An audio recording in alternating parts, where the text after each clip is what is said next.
Hello, everyone, and welcome in. This is Aaron St. Dennis along with Jesse Moeller, and welcome to the Mad Science Lab podcast.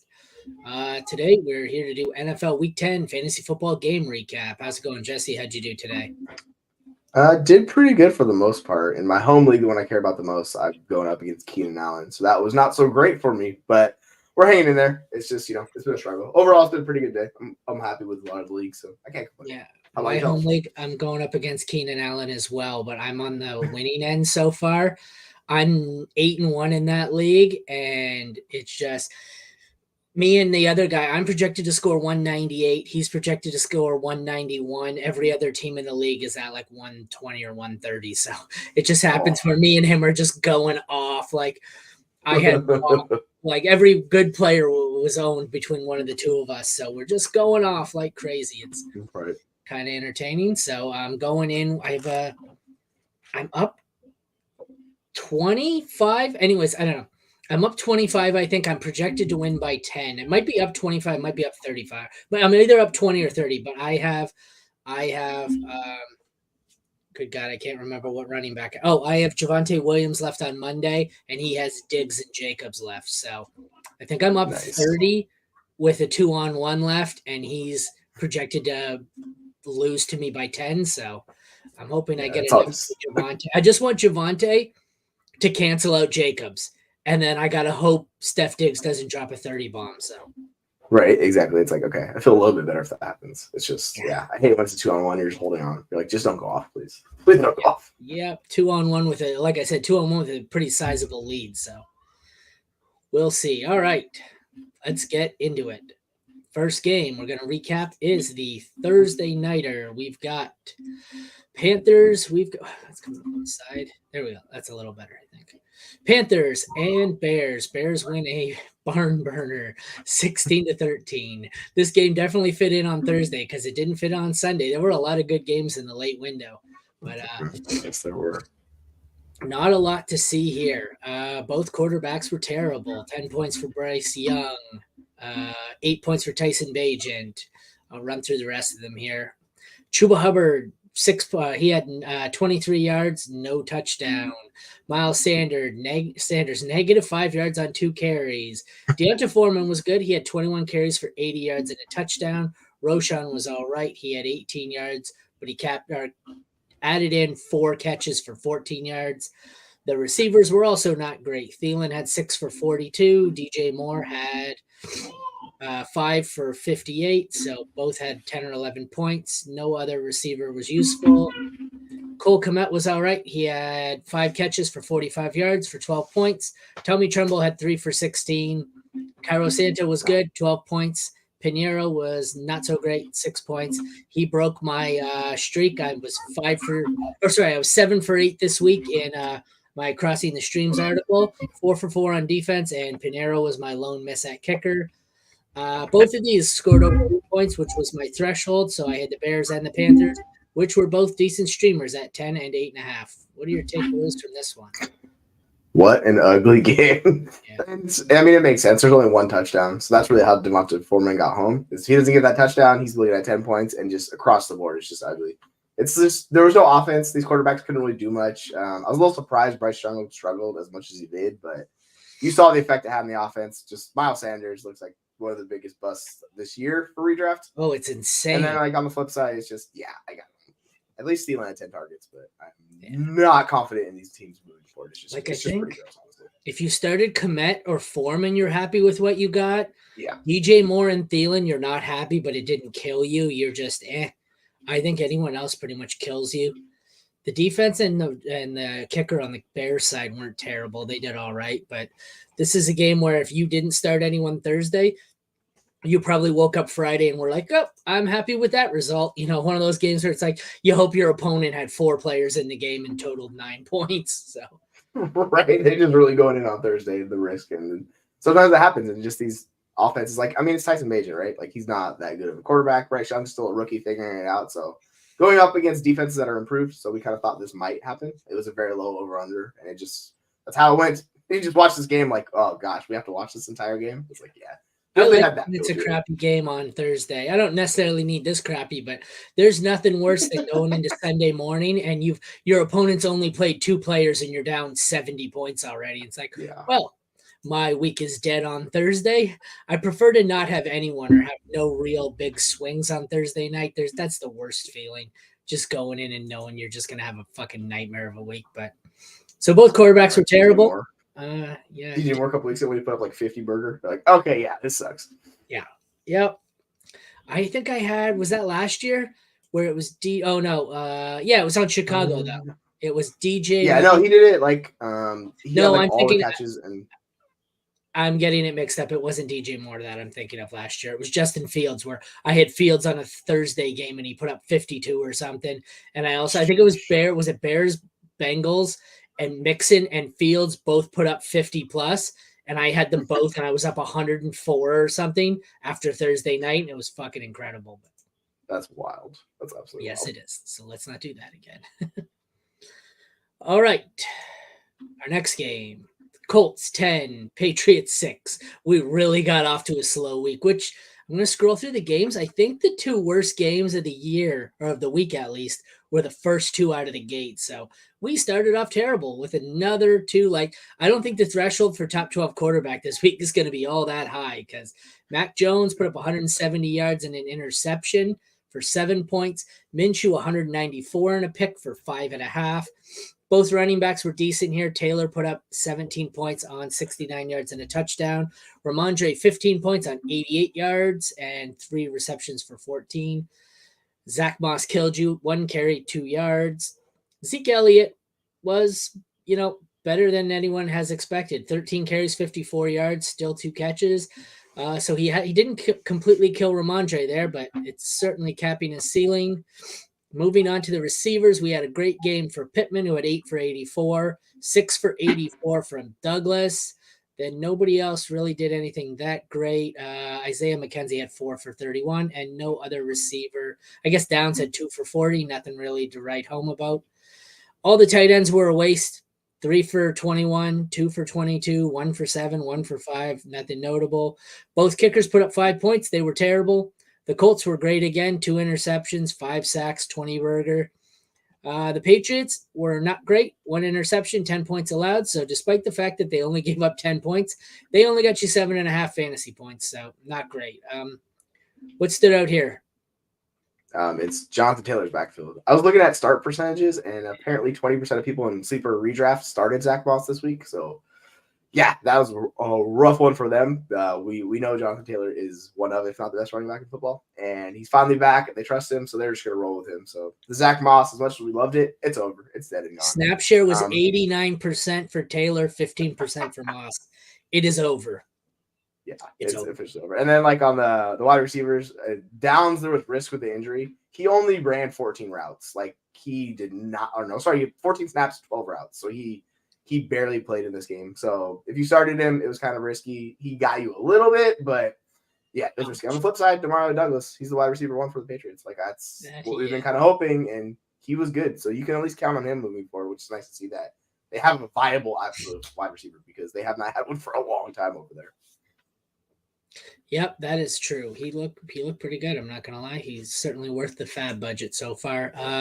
Tight ends were all useless. Quarterbacks were useless. So unless you started the 2 running backs or Pittman Douglas, you didn't get much. So once again, we have a game where there was 2 to 4 useful assets and a bunch of garbage. So we are not off to a hot start. 2 games in, and we have 2 of the worst games of the year. So at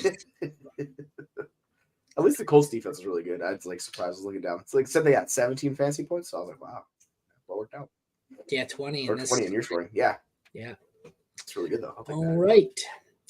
We'll move on to one of the best games of the year. Cleveland 33, Baltimore 31. This one was all over the place. Baltimore had a huge lead and somehow managed to blow it. Both quarterbacks had surprisingly bad days fantasy-wise considering the score. Watson had 213 and 1 touchdown, 1 interception for 19 points, 37 yards on the ground. Lamar had 223, 1 touchdown, but 2 late interceptions in the second half that really hurt him. 41 yards on the ground. He had 17 points. So both of them we're under 20 points. So, like I said, the threshold for top 12 QB is going to be really, really low going into Sunday Night Football. Running backs were not bad, but largely disappointing. Like nothing great for fantasy, but they didn't kill you. All four of them were startable unless you had Strong or Justice Hill. Ford had 107 yards, but only 14 points because he didn't score. Hunt had only 32 yards, but the touchdown got him to 10 points. Keaton Mitchell played. He ended up with 34 yards and 32 receiving, but a touchdown got him to 14 points. And Gus Edwards had only 24 yards, but once again, we have the third running back in this game who was bailed out by a touchdown for 11 points. So if you look at just the numbers, this is one where you would say all four running backs were basically even. But if you look at it, this was a Jerome Ford game by a mile. He had almost as many carries and yards as the other three combined. He was the lone one to not score a touchdown, and that's why it looks the way it does. Receivers, we have four actually decent receivers here, decent stat lines. Mari Cooper had 6 for 98 for almost 16 points. I'm rounding up in all these in case you guys aren't watching on the screen. Eli Moore has 5 for 44 and a touchdown got him to 15. Zay Flowers had 5 for 73 and 12 points. OBJ had 1 for 40 on broken coverage and 1 touchdown that made his day for 12 points. Bateman had 2 for 25 for 4.5. Nobody else did anything there. Andrews, disappointing, 2 for 44 for 7 points. David Njoku, 9 for 58 for 15 points. So that's actually a good day for Njoku. The kickers, D-Hop was good, 13 points. Tucker, another bad outing with 6 points. And both defenses put up 17, and I imagine are going to finish in the top 5 or 6, and they're both great defenses. So what do you think here? It's pretty interesting how it broke out. But like you're talking about Ford, yeah, he's the running back in that backfield, which I've been a big fan of his talent, and it's showing through. He basically 50 snaps to Kareem Hunt's 28. He over double the routes run, a ton of carries like you're talking about. Like it's his backfield. It's that goal line touchdown, which Hunt's probably going to vulture some more throughout the year. So it just caps him a little bit, but like overall, like I like what I saw out of Ford. He was explosive. He looked good. By far the best running back on the team. So like moving forward, he's the running back. It was a 65-35 split for Ford on snaps. And for the Ravens, it was 50% for Gus, 26% for Hill, 24% for Mitchell. So the Ravens are a fucking mess. Cleveland appears to be Ford, all Ford. I think Ford might be a buy low, especially when you look at the stat line. Like I said, he looks like he's just another guy in this one, but his usage here is by far the best. And I think he's probably an RB2 moving forward. Yeah, and I would try to get out from Keaton Mitchell if you can at all, because I know people were hyping him because he had the long play and touchdown, but like he's just not going to see. He's never going to see enough snaps to work on that, so he's just going to sit on your roster and just burn you most of the year. All right. Anything else? You want to talk quarterback, receivers, tight ends? What else in this game? Yeah, it was weird. Like we had Watson dealing with that injury. He was in a cast after the game, but he said he's okay, so he should be playing next week. But this was a weird game. If you watched it, it was like up and down all around. He thought Baltimore was going to roll, but I mean, for the wide receivers, Elijah Moore's alive, I guess, which was nice to see.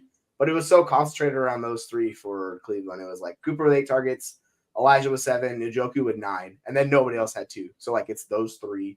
And then on Baltimore, it's still our boy Zay Flowers. He was the wide receiver 1. So like moving forward, you're not going to expect Odell to get the broken touchdowns, right? So it's Zay and Andrews on that offense like we were talking about. I was disappointed Bateman again wasn't really involved. OBJ, it was all one play, so I'm completely disregarding that. He will not be in my waiver wire column this week. Just it's a complete one-off throwaway. Andrews was kind of disappointing, but this was they had a big lead and chose to run the ball quite a bit, and then they kind of pissed it away. And by the time they started throwing, Lamar was off target a lot and struggled with some interceptions here. Still, that's a disappointing game for Andrews. They must have, I feel like, were they double covering him? I only seen the second half of this. Double coverage? Yeah. That. And like Cleveland's really good against tight ends. Like he's the only one who's done anything against them all year. If you look at the stats, like he popped against them earlier in the year. So we're like, trust it, but you knew it was a little bit risky. Here's your answer right there. Lamar only attempted 23 passes. Yeah, they didn't run a ton of plays. Like it's weird because they got it was out a slow game. Yeah, it's just an odd game. So I wouldn't read too much into it. It's just a little disappointing sometimes. Sometimes it happens. We got a comment in the chat, by the way. I wasn't looking at the screen, but we've had some. I am not either. Not So paying attention. good thing you said it. Oh, we got a few. You guys grind hard. Yes, I do, Tyler. Yes, I do. Actually, Tyler, I took your advice. We are going live with it right now. And then once we are done, I'm breaking it up into game by game. That's kind of why I break at each game and introduce it as if it's a new one, because I'm cutting it into 7 pre-recorded videos and they'll be released one at a time. I agree, though. I think I released this one, re-released this one as a recorded show as well, but still. Okay, so I'm down 9. Opponent had Jacobs. I have Hall, Garrett Wilson, and the Raiders D. Should I start Javonte or Sutton over Wilson? I mean, this is tough. Like you're talking about with Javonte. Like, I want to bet on Talon Wilson, but it's just freaking Zach Wilson, man. It makes it so hard to trust Garrett Wilson in this game. I wouldn't be too worried. Jacobs has been really good, so I'm actually debating on going back and forth between these. Like, I think Javonte could give you a much safer floor than Garrett Wilson or Sutton, honestly. But if you want to go for the jugular, my question here is, why the hell do you have the Raiders D? Yeah, that seems risky. I don't want to start Garrett Wilson against my own defense. I would go, okay, who's left? There's no chance Buffalo's available. I don't want Denver. Ugh. No. You're screwed unless you can get the Jets defense off of waivers right now, which I highly doubt. Well, I mean, the game's already started, so I think it's a little too late. Or wait, has it yet or not yet?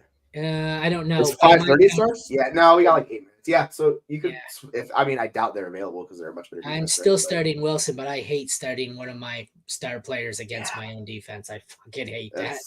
Because you're helping every time you help yourself, you hurt yourself. I not a fan. Yeah, same thing. Right there with you. Alrighty, let's move on. Our next game, we have Houston 30 over Cincy 27. That was a hell of a game there. I did not see that coming. These two, actually, I'm surprised these weren't much bigger games if you read the yardage totals, but they threw some interceptions.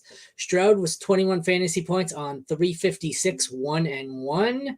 Burrow had 27 fantasy points, 347 yards, 2 touchdowns, 2 interceptions. So the extra touchdown helped Burrow. The interception, like I was expecting, watching that game, both throwing for almost 350. I expected these two to both be over 30. Having said that, I'd be willing to bet these two are probably top 5 quarterbacks in this week. But the running backs, it was a Devin Singletary day.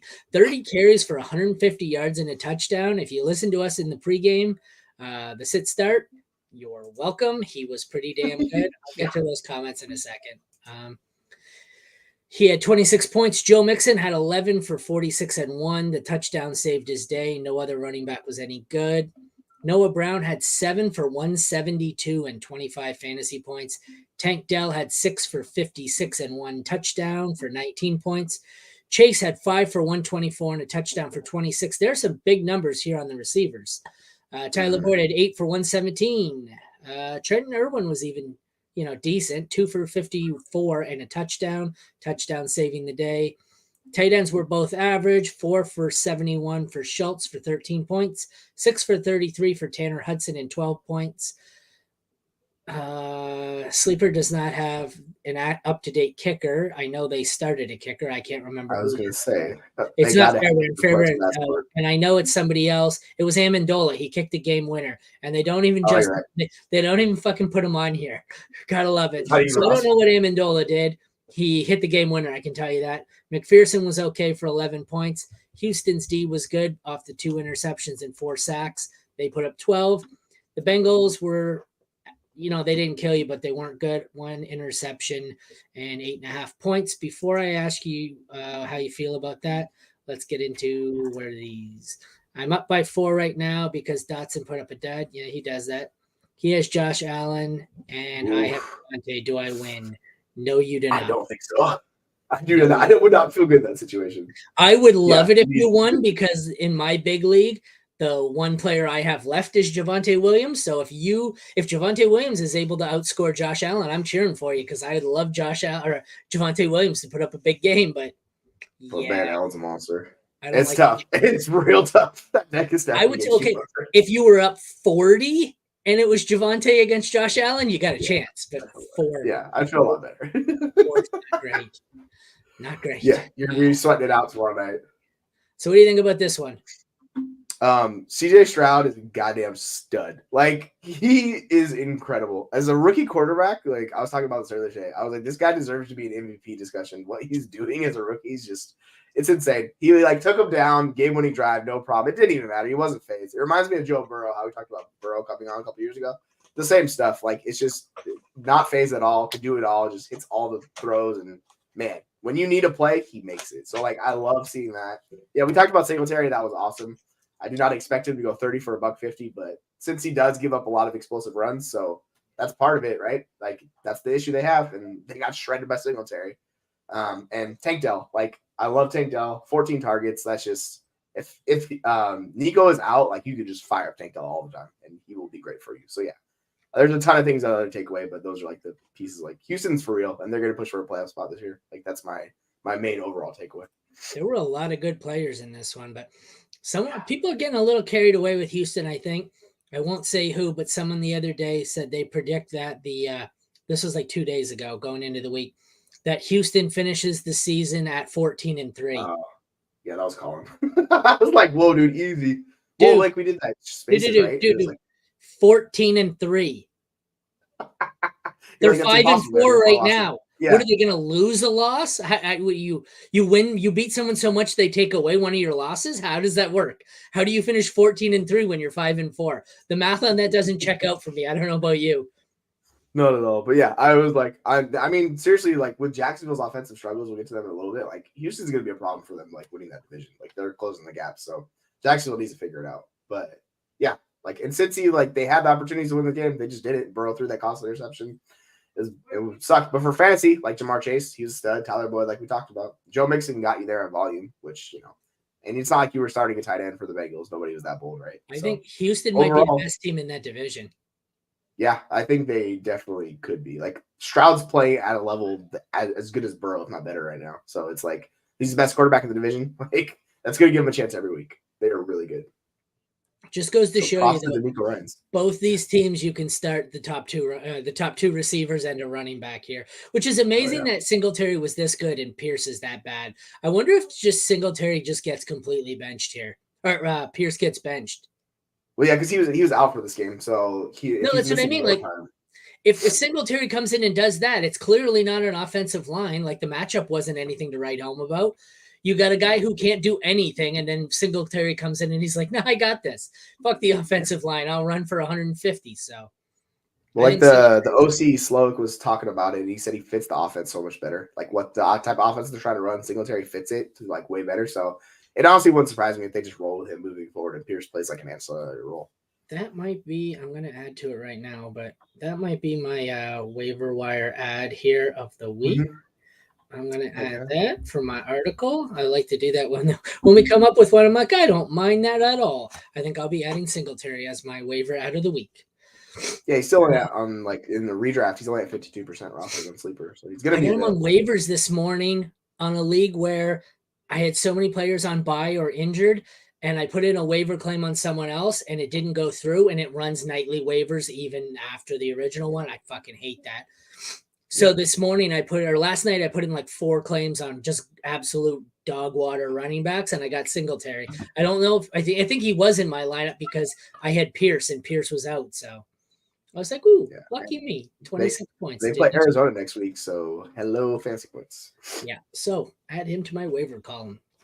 Move on here. We will move on to their division mates who got smoked. San Francisco 34, Jacksonville 3. This was one-sided. Brock Purdy 296, 3 touchdowns, no interceptions for 32 points. That's, I think, the highest number we've seen out of a quarterback so far. Trevor Lawrence, not good.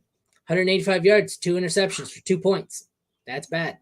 I don't know if my math checks out, but that's not good. Christian McCaffrey, 16 carries, 95 yards, no touchdowns, still put up 22 points because he had 6 for 47 through the air. Juszczyk vultured his goal line touch and got 11 points because of it.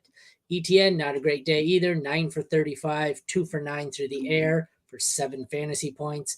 Dearness Johnson had 3 for 12. Not great. Debo had 3 carries for 29 yards and a touchdown, and then 4 for 30 in the passing game. So he was more productive on the ground than he was in the air. 16 points because of the touchdown.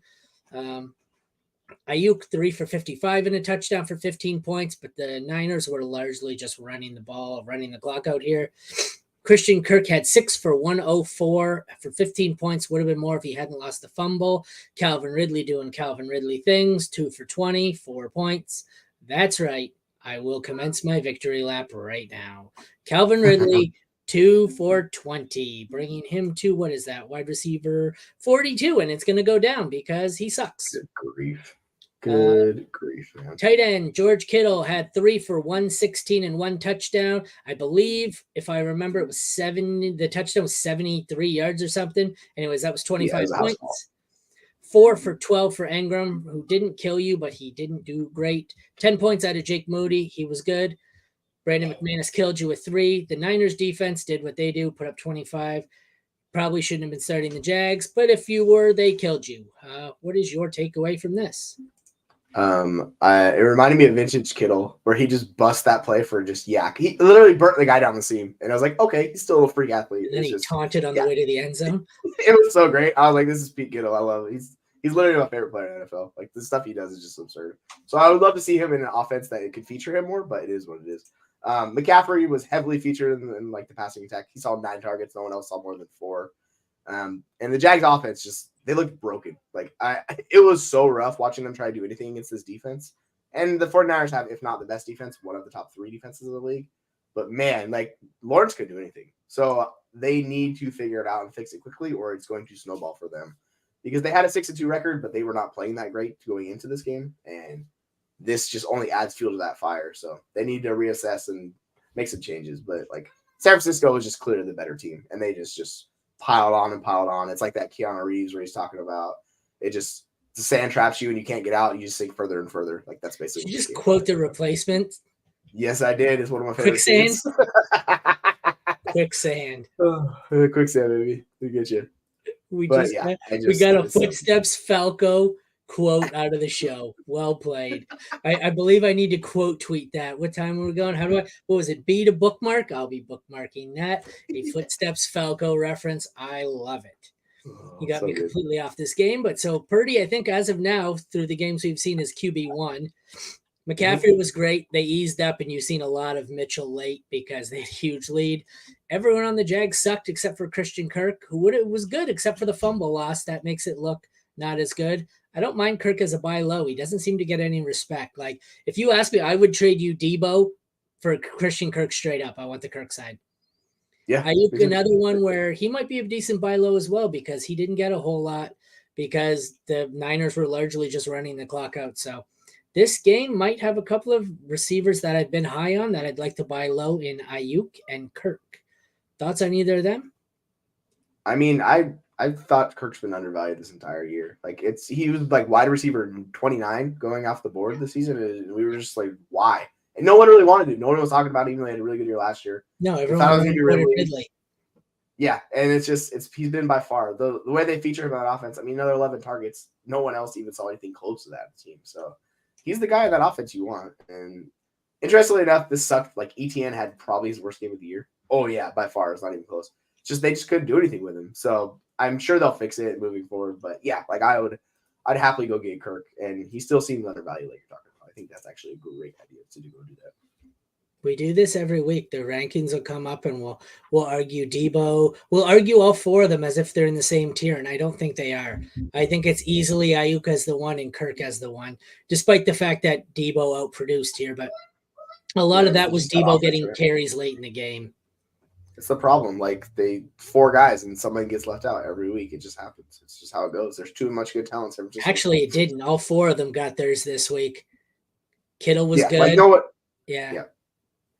So that's where, but it could have been a monster day for McCaffrey too. If he would have got that other touchdown, we would have been pushing like 30. Could have been a monster game for all of them if Jacksonville had put up any fight whatsoever.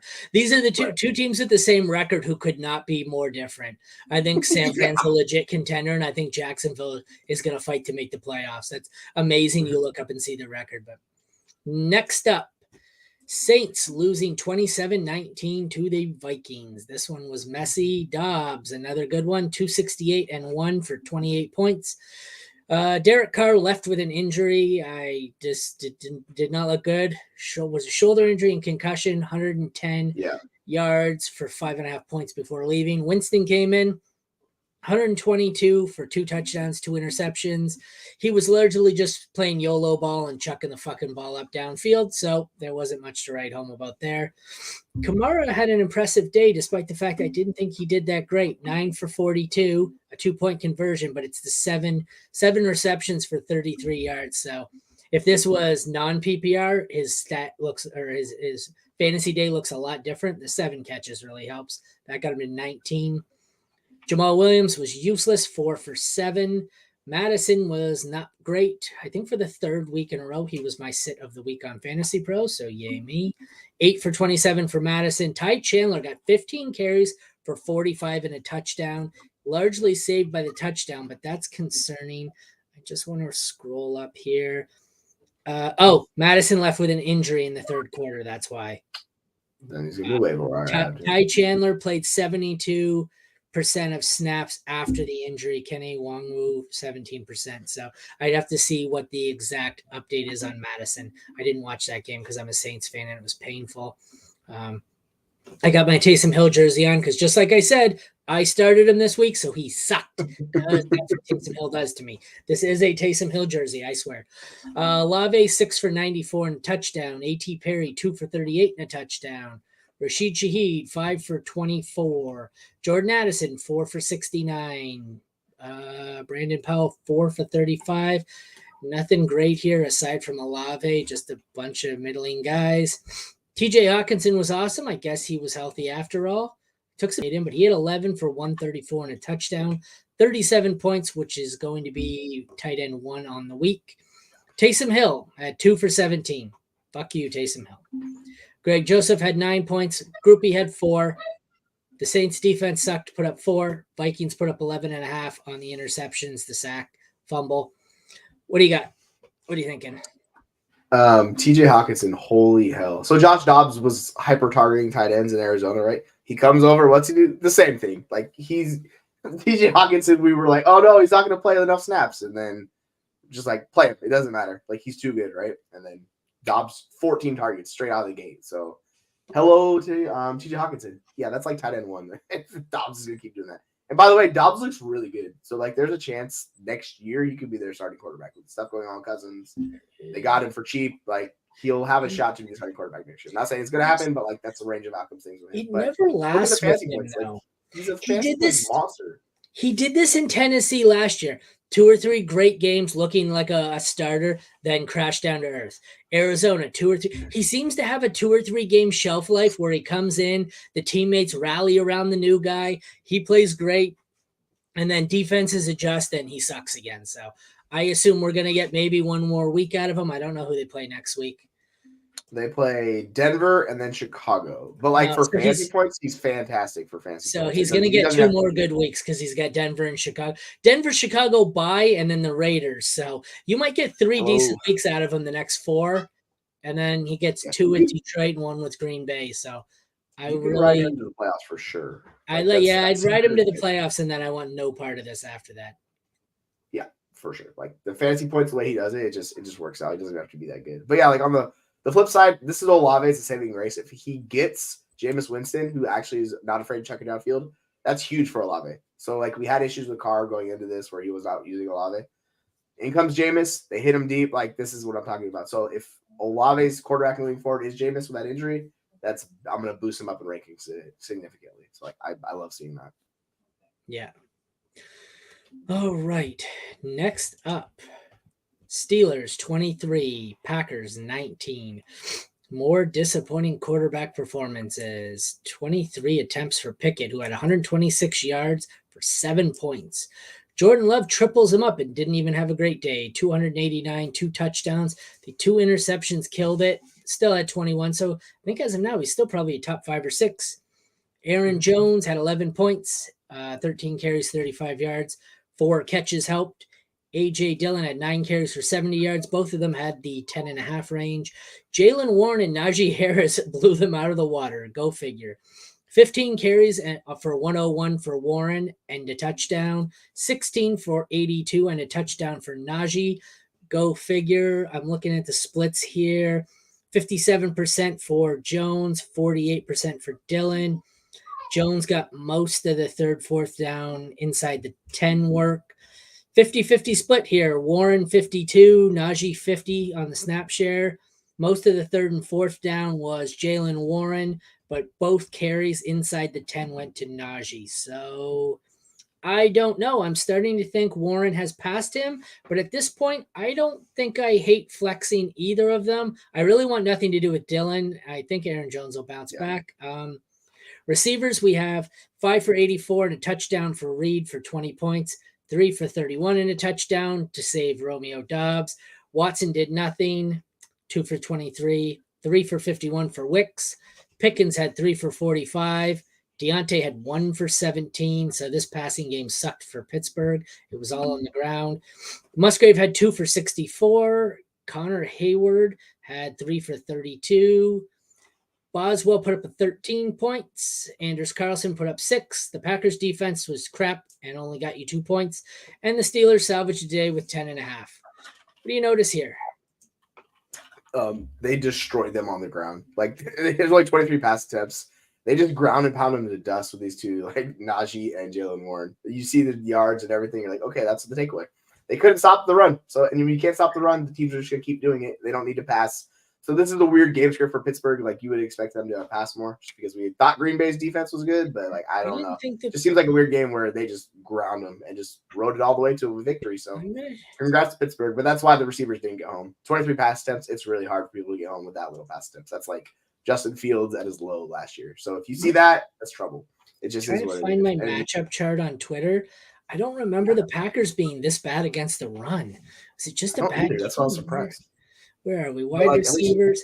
Oh, they are. Okay. Yeah, they were a top 6 matchup. No, they weren't. Sorry. That's Pittsburgh. Top 10 matchup. So it was, they haven't been great against the run, but the Steelers have been worse against the run. So I don't know why they had such a bad day today. They just decided to line up and run down their throat. So I guess so. But hey, like, at least we got something out of Jaden Reed. We thought he was dead. So he had the most receptions. Obviously, friggin' Watson led the team in targets, but like, it didn't even matter. It's just inefficient.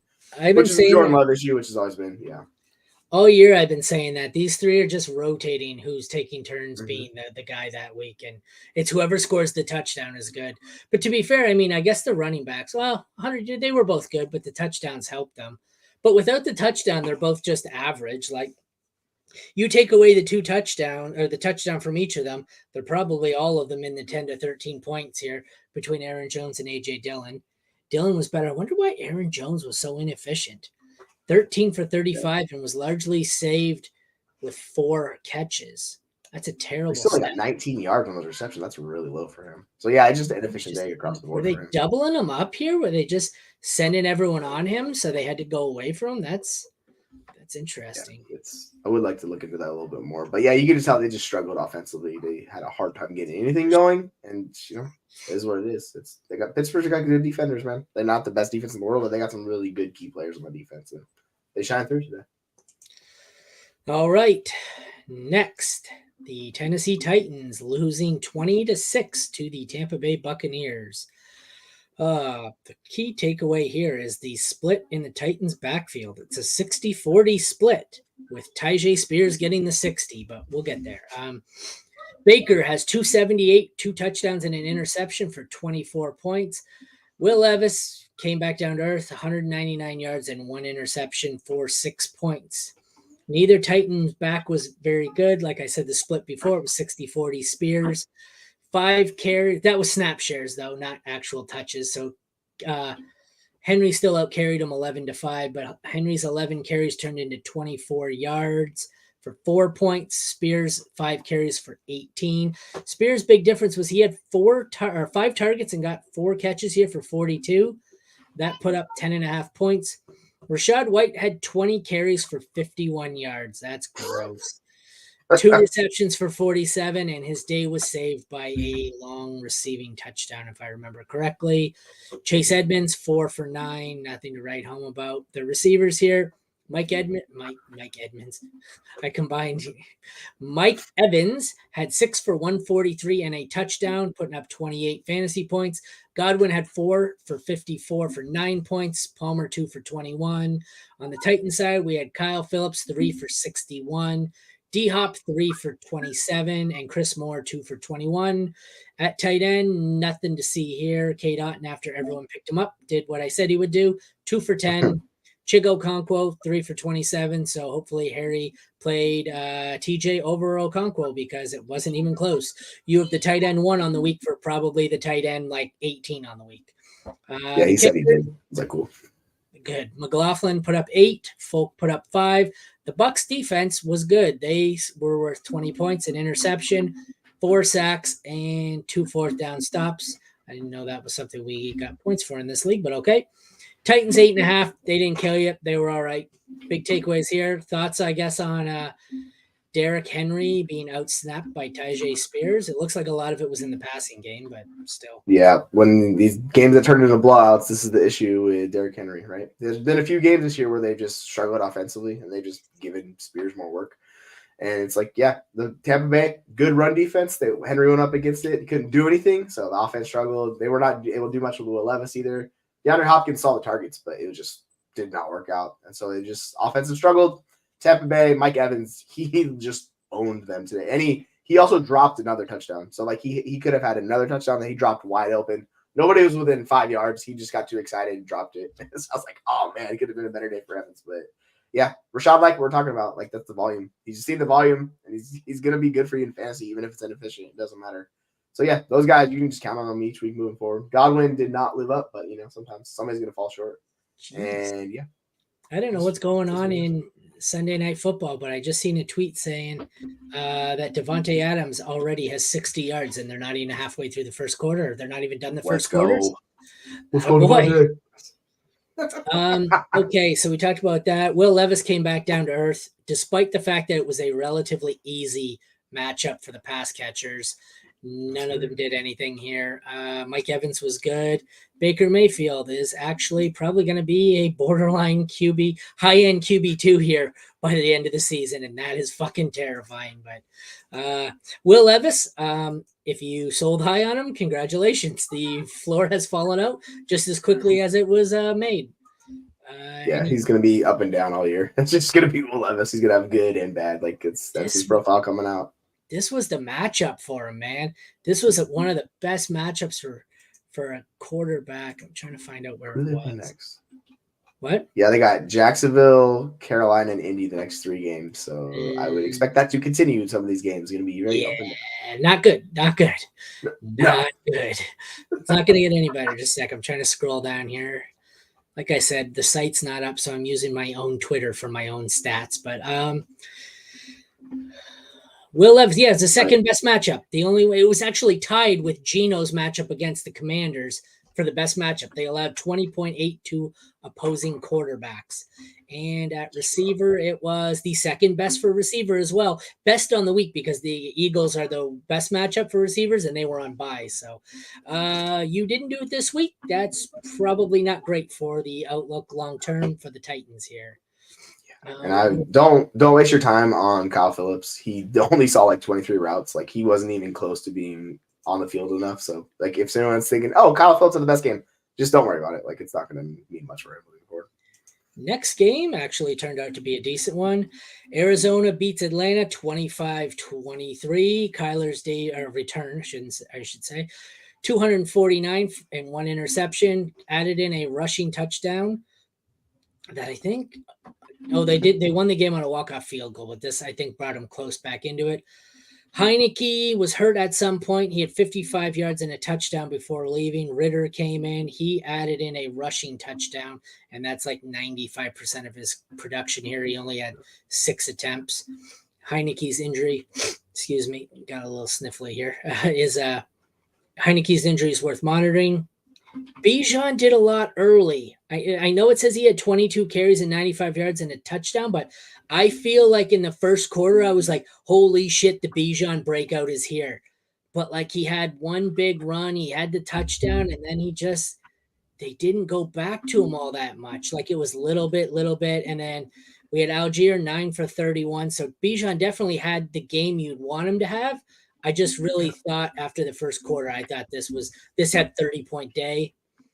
James Conner was good, 6 for 73. Didn't get into the end zone though, so not a bad day. Like at the stat line, there's no targets, no receptions here, so the stat line looks worse. But for a first game back, I don't hate that. Nobody else of use there. The receivers were all pretty much garbage. Leading receiver was Scotty Miller, 1 for 2 and a touchdown. Drake London, 3 for 36. There you go. 1 for 2 and a touchdown. That's your leading receiver for the Falcons. Rondell Moore leads the Cardinals, 5 for 43. Michael Wilson, 3 for 34. Hollywood Brown shits the bed here. 1 for 28. Why does the babysitter always text me in the middle of these? Unbelievable. Single dad life, man. Kyle Pitts, not great either. 3 for 30. Trey McBride, the breakout continues. 8 for 131. And boy, am I glad I didn't trade him in my dynasty league. Prater was awesome, put up 18 points. Koo has been awesome in real life. Crap for fantasy. He put up 5. And both defenses were crap. So hopefully you didn't have to stream either of them. What do you got for this one? Look at this comment from Dom. Like, do I panic?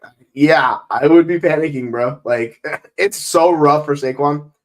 I was thinking about that watching that game today. Like, you can't do anything. And Pollard, like, we'll talk about that game in a minute. But yeah, I would be panicking. Like the Twitter was all about the memes today with the Saquon Barkley. Saquon Barkley sitting there realizing he's going to be on the Giants for the rest of the season. It was just meme city. So yeah, just fake an injury, Saquon. Like that's just get out of there because it's so rough. And Pollard, like this was the perfect game, right? He didn't score. Well, we'll get into that game in a minute. But yes, Dom, I would be panicking because it does not look good for either one of them moving forward. Trade him to someone who doesn't know. You know what? And that was one of my takeaways that I wanted to get into on another show. But I've been through a lot of the I do my start sit and my start percentage for my alchemy article. And the one thing I noticed is we are really stubborn as like a fantasy community. Mm-hmm. There's players that are still being started. Like you'll look and it's like a guy who I'm not saying Michael Thomas because he's actually been decent, but say Robert Woods being outstarted, like Robert Woods getting a 15% start rate while Tutu Atwell's getting 4%. I realize not that situation, but it's like, what are we doing here? People looks like everyone got take lock and they just keep starting the name over and over and over again. Name cache. 100%. It's the Tony Pollard thing. Like it's sell him to someone who hasn't realized that. And I'm sure in his rankings, Pollard, I don't know where he ranks in I want to check here. Where is he? RB18, so he's still an RB2. You can probably still get something for him. It's so frustrating though. Good God. So they're both still RB2s and they're both still big names, so you can probably sell them. Did you have any takeaways from this one here? Trey McBride. Like, hello, Trey McBride. Like, that's the tight end we all want. We got another dependable tight end. Kyler Murray, like we saw last week, Clayton Tune, and just how inept this offense was. Amazing what happens when you give them a capable NFL quality quarterback, who Kyler is actually better than that. So, yeah, if you had Kyler and you stashed him or you have him on Dynasty, you're loving life right now because he looks legit and very good. So, like, those are my takeaways. And on the flip side, it's the lack of quality quarterback for the Falcons, man. It's just gross over there. And if Heineke, that's a hamstring injury. If it's a severe hamstring injury, I don't know. Like, this could hamper this offense for a while. So, yeah, Drake London, Kyle Pitts, and specifically Kyle Pitts. Like, people still hold Dane this is this is another team where I don't understand why did they not trade for Ryan Tannehill? Arthur Smith coached Lamar.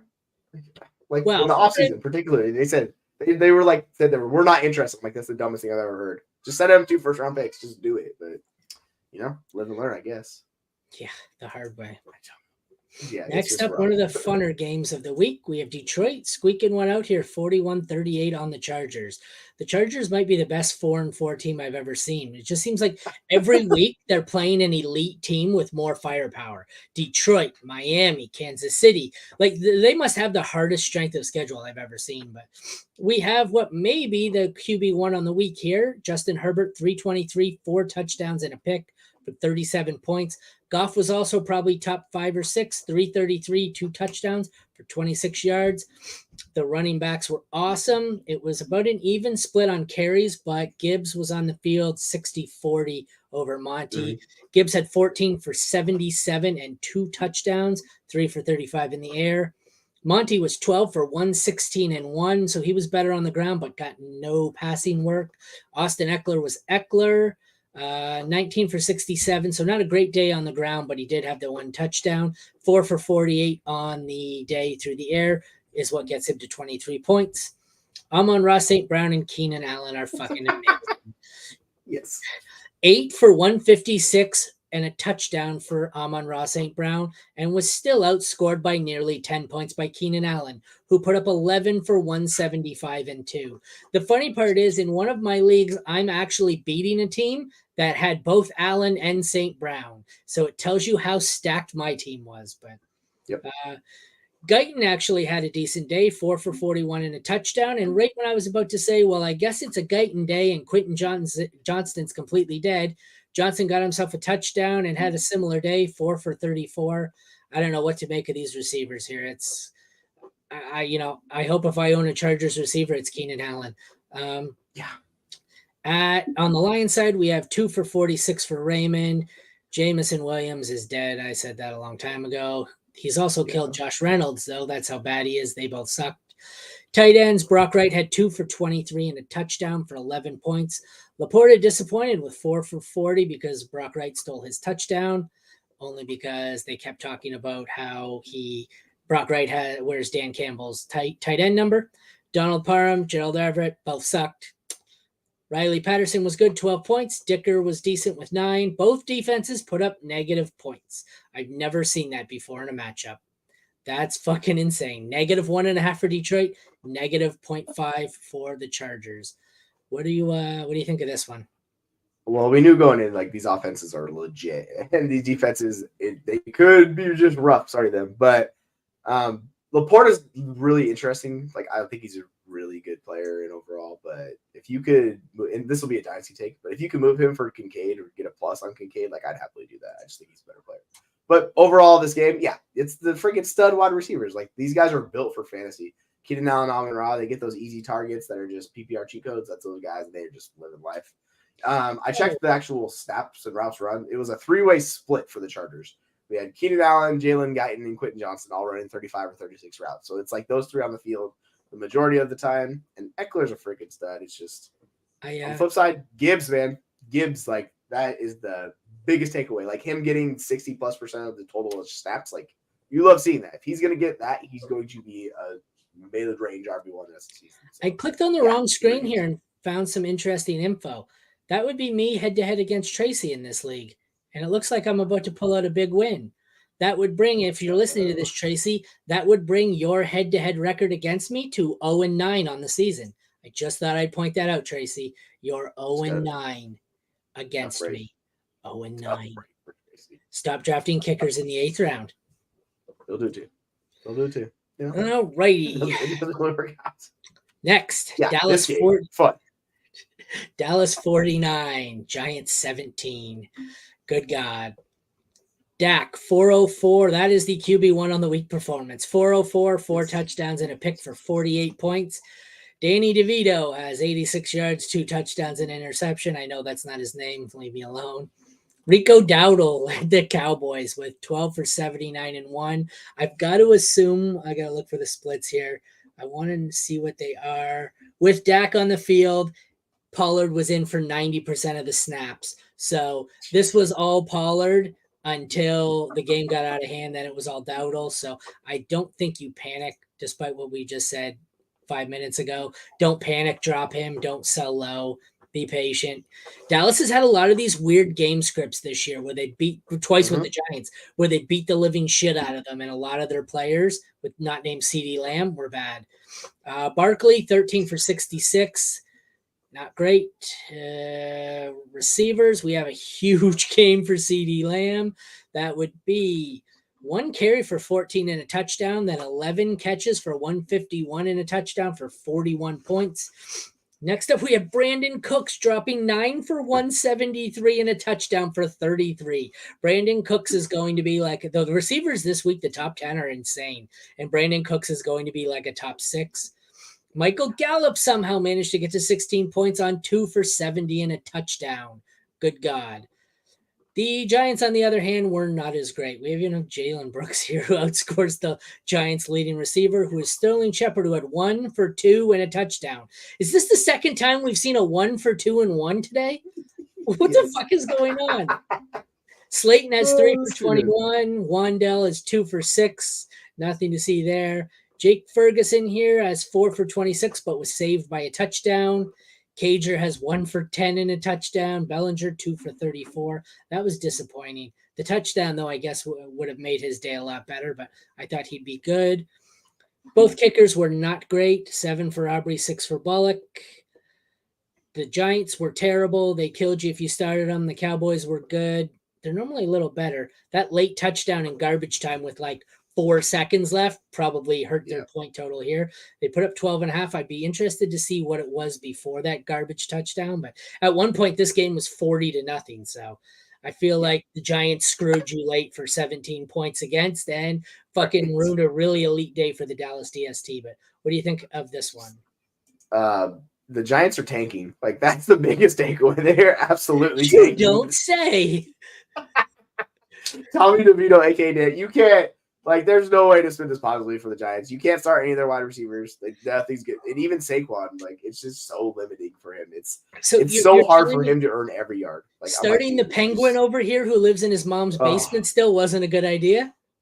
But hey, he's an Italian, and it's a great story because his mom makes his bed and makes his food. Woo, cool. Maybe she should play quarterback for him too. Yeah, it might be better. I don't know. They're literally screwed. Like, I don't. And yeah. It's Saquon, you can play him, but good grief, he has earned every freaking yard. And on the flip side, so like CeeDee Lamb was basically the wide receiver 1 in usage the past month. That's continuing, and they just popped off again. So CeeDee's on fire. I traded him this offseason, and I severely regret that decision. I feel like an idiot. But, it's magically good things happen when you give the best player in your team the ball. Yeah, that's CeeDee Lamb. Like, just keep feeding him the rock, and good things happen. The fact that and you look at those stats, it's just absurd. But the fact that he's actually outperforming A.J. Brown, who was doing historical things, is fucking insane. I don't understand. Yeah, he's on fire. And the thing is, like, they don't have any other, like, good – like, they have Brandon Cooks. He's fine. But, like, you don't have Devonta Smith. Like, down. Like, they don't have these other guys chipping into him. So he's just going to keep – he's going to be the wide receiver 1 this year. Yeah. I'm dangerous. It's not good. I'm dangerously close to moving CeeDee Lamb and A.J. Brown up into my 1 and 2 for dynasty receivers. Yeah, I know it's Jefferson Chase, but he's been my wide receiver 3. He will stay there. Like, there's no challenger for that. Like, it's too good, man. And yeah, like he's I know people. Somebody said in the comments that I posted about Lamb. They said somebody told them he's not a wide receiver 1. I said, just don't even listen to that person. This idiot is the dumbest thing I've ever heard. He may be the wide receiver 1. Yes, who are you trading for it? I mean, what are you giving up? Good luck. It's going to cost you so much to get AJ Brown. Yeah. If you can do it, yeah, absolutely go for it. Especially after they ate his bye week this week. Yeah, so sure. Yeah, if you can do that, go get him. Yeah, him and CJ Lamb, or I can't even talk. They're elite, just fantastic wide receivers. I think right now, if this is a redraft question, I think my redraft 1 and 2 right now at receiver are AJ Brown and CeeDee Lamb. I think in Dynasty, I'd probably still rather have Justin Jefferson and Jamar Chase, but I think I'd rather have AJ Brown and CeeDee Lamb this year for just redraft purposes. I mean, I don't know if that's crazy hot takey or what, but just the way they're performing, like, how can you go wrong?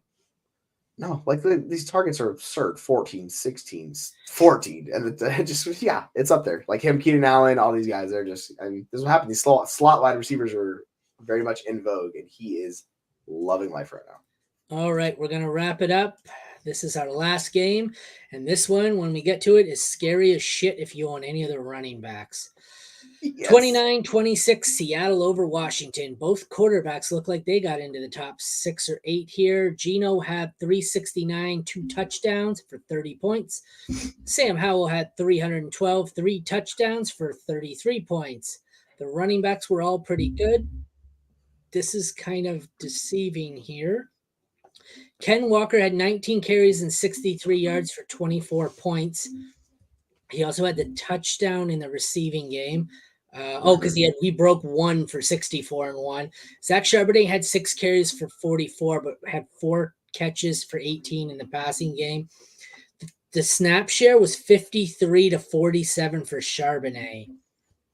15 of 15 on third down. So it looks like Charbonnet is the third and fourth down back and the pass catching back. So anytime it's a pass catching situation with Charbonnet, that scares the shit out of me. Looks like Walker's the rusher though, and yeah. I don't know. Brian Robinson, 8 carries, 38 yards, 6 for 119 and 1 in the receiving game. That is one long one, I assume it is, for 32 points. Gibson had 4 for 13 and 5 for 42 and a touchdown in the air for 17 points. It was 51-49 Brian Robinson on the snap share. So all 4 of these guys had decent days, but the snap percentages and splits are concerning, and it's kind of roulette for them. Receiver, we had 8 for 92 and a touch for Lockett. DK had 7 for 98. JSN had 4 for 53, 2 for 13 for Bobo. De'Ami Brown had 2 for 41 and a touchdown, 4 for 33 for McLaurin, 2 for 6 for Curtis Samuel. Jahan Dotson, 0 for 2 on the receptions. Tight ends, 5 for 40 for Thomas. Seahawks, hopefully you don't own any of their tight ends. They sucked. Jason Myers gave you 21 points. Joey Sly, 9. Both defenses were bad. 7.5 for Seattle, 2 for the Commanders. What do you think here? I think the most important part is pretty much the quarterbacks are always going to be borderline in the 10 to 15 range, and I think they're going to be featured every week in the start sit, but I think the most important part is what the hell do we do with any of this running back room? Yeah, it's like I was talking about with Charbonnet, he just caps the ceiling for Walker. So, like, this is the thing. It's not like he's going to take over the role. Like, that's not happening. Obviously, Walker had 19 carries, Charbonnet is 6. But it's more just he just limits his ceiling. And so if you have him as, like, a high-end RB1, you're going to be more than likely disappointed. He still had a good game. Like, he got home with a crazy just reception that you don't expect, and he took a house. So that just seems like a one-off. And same thing on the flip side with Robinson, right? He is not much of a pass catcher, but he saw 6 targets in this game, 119 yards for a touchdown. So seems like both these guys had outlier games from that perspective. But, yeah. It's just going to be up and down with them a little bit. That's just what it is. Thankfully for the Washington offense, they're just going to keep chucking it. Howell, 44 more pass attempts like we're talking about. They're on pace to like break the passing record. Yeah. That's not going to change. 312 yards, like this is good. This is fancy goodness, right?